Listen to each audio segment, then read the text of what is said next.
Hey, yo, what's up? And Pete Gonzales pala. Ah, ano bang sino ba si Asami? Sino ba si Tap? Bakit ito? Sino ba ang Pilong? Bakit pa na to ang narelasyon nila? Bakit?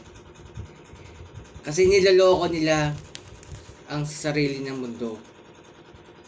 Kung hindi na nasisiraan sila, medyo wag na siyang sisirain na sa relasyon niya. Wala akong pake doon.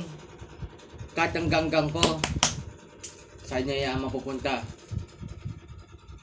Ganggang! Ganggang ako! Hayaan niyo ako! Hayaan niyo ako magiganggang. Mag-isip-isip ka. Mindset. Peace.